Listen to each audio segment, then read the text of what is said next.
there are lots of influences that have influenced how we are now. And so I was present with these larger and smaller influences that have impacted our DNA, how we have made ourselves individually and collectively through our response to larger forces. And so there was a whole section of the healing session where I was present with that interfacing. It's like we're oneness and we're these individuals, and then we have octaves of ourself. Everything has octaves of itself. So there's a massive orchestration, stunning orchestration for life to happen, that we all are. And so there was a phase of supporting the DNA, remembering itself in its pure blueprint, in its pure intention, for the DNA to then go through the same process of releasing itself from conditioning, from influences that had an impact. So it's no different than you in your own self having an instance, having an experience happen that you identified with or didn't identify with, and freeing yourself from the conditioning. It's a simple example I often use. If a little kid sticks their tongue out at you, do you have a response or not? Or do you suddenly feel badly about yourself? Or is there just delight in a child just playing and doing their thing? You know, if suddenly there's a feeling badly about it, well then there's an interpretation and an identification and conditioning, just depending on how long you hold on to it. And in the freeing of it, in seeing, oh, I identified with that. Let me breathe around that. Oh, there was a feeling hurt. Let me open spaciousness through that. That lets go. Oh, there's a belief that I look funny today. My hair looks funny today. And I don't feel good about myself. And so that lets go. And then it releases, and oh, there's a kid that stuck their tongue out. And then the whole thing frees. So these layers of our conditioning through the mind, the emotions, the body, belief structures, as all that layering, that conditioning unravels itself into freedom, and then you come back to the thing that seemed to be the trigger, but was just an event happening in the universe that had nothing to do with you, then the whole thing gets freed up. And so that same unfolding of conditioning is happening on all these levels of being. And so there was a section of the session where I was resting with the DNA and its identification with an experience that occurred and the releasing of that. And when I speak about everything being conscious, we have this misunderstanding of things being separate and having interactions just because of, like I'm thinking of chemicals and molecules and the arranging of things, and right, and one could look at DNA as, well, sure, it came in contact with, you know, a particular chemical or drought or energetic imprint, and then there was a chemical reaction, and that's not really consciousness. The chemical reactions are consciousness. It's that aspect of consciousness interfacing at play with itself. And we are the whole thing. When you crave certain foods, there's an identity, there's a emotional component, there's a thought component at play that then engages, and then chemicals and interactions happen. But it's all one thing. They're just different lenses of expression. And so the DNA is not just some inorganic substance. It is consciousness. And so I was with the DNA as that consciousness, and supporting the DNA, then clarifying itself. Oh, that was an influence. Oh, that was an influence. That was an influence. And to come into the harmony of its own pure, divine perfection and blueprint of its own evolution. And it's not that these experiences aren't part of evolution. They are. But the phase of evolution we're in this moment is a purification. And so the DNA was then, I was meeting the DNA in that moment of its evolution of purifying out the influences. The same way I was speaking about a child sticking their tongue out, and the potential identification and feeling hurt and belief and storyline. And then from there, if I take that trajectory with that tongue sticking out, then we project that back out into the world and perpetuate a particular kind of idea. And so the DNA is no different. Influence happens, it perpetuates a particular kind of idea. And so in the meeting of that, the DNA was releasing those conditioned stories. And then I was seeing the light coming through the DNA in a, I don't know if I even have language for this, but it's like the delight, the elation, the stunning delight of these aspects of consciousness that are deeply engaged in creating, deeply engaged in, I have to be quiet for, it's just I'm just with the ecstaticness, right? The ecstaticness of the DNA, of these aspects of consciousness that are so deeply involved in the creation of what we might call reality. And with the delight of the awakening, of the freeing, of the releasing the identification with conditioning, to come into that ecstaticness of being.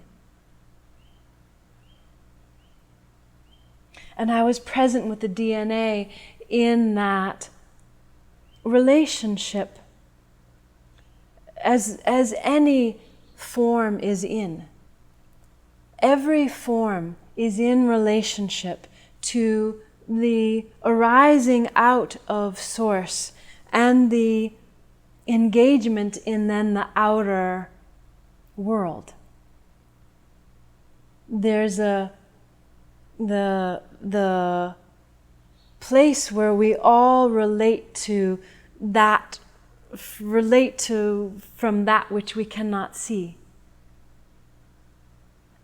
But then feel the love and the beingness and the radiance, and then have some sense of identity that gets to go boing, bing, sproing, whatever, right? That like bursts out into the delight of being.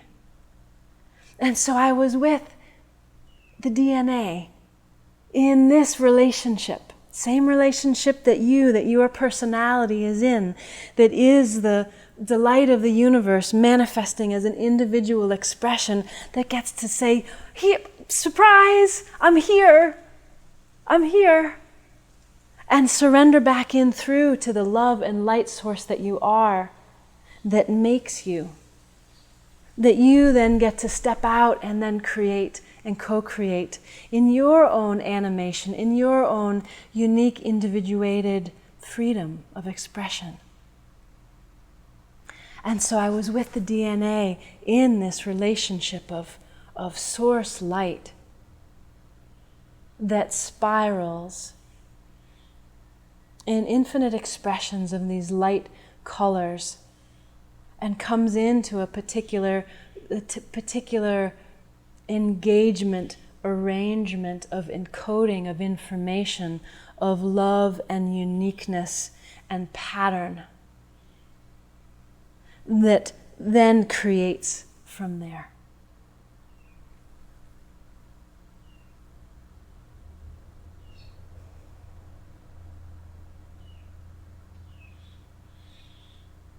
And I was with the transformation of personality, right? I think I then started speaking about this light coming in through the body and letting the body be illuminated flesh. So the shifts happened in the DNA first. And then I could feel the substance of the body, not quite knowing what to do. How the body saying, how do I open to that frequency when I'm of this plane that has greater density? And so I was encouraging that invitation of that illumination in through the substance, in through the substance, in through the substance. Letting the geometries of your flesh to open their shapes, to open the geometries for a greater frequency of light to flow through.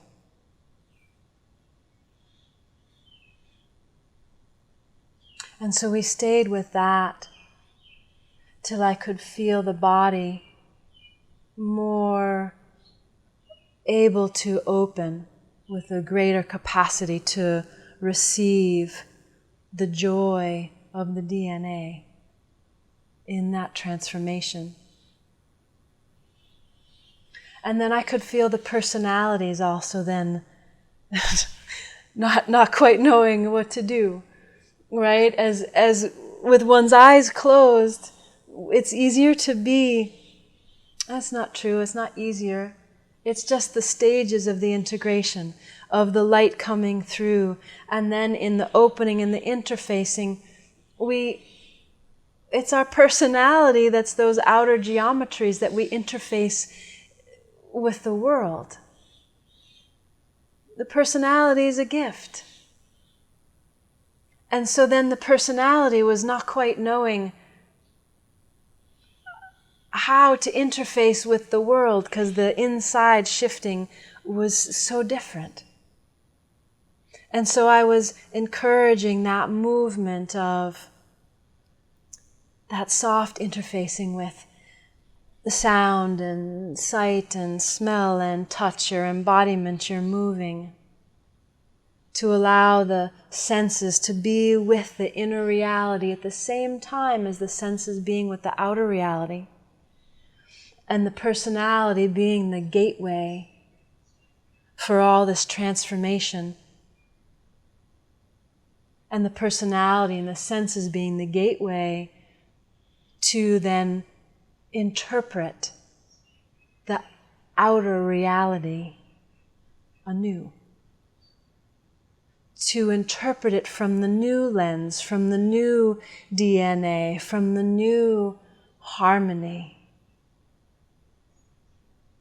And so your personality is then a delight. It's like the spices in a dish, different spices, different flavors. Some people are quicker to have an ignited response. Other people are softer and take in things really deeply. Other people are just animated in delight. And others are filled with laughter, and others filled with brilliant ideas. Right? We're all just a unique configuration of the totality. Everyone has depth and inspiration and ideas.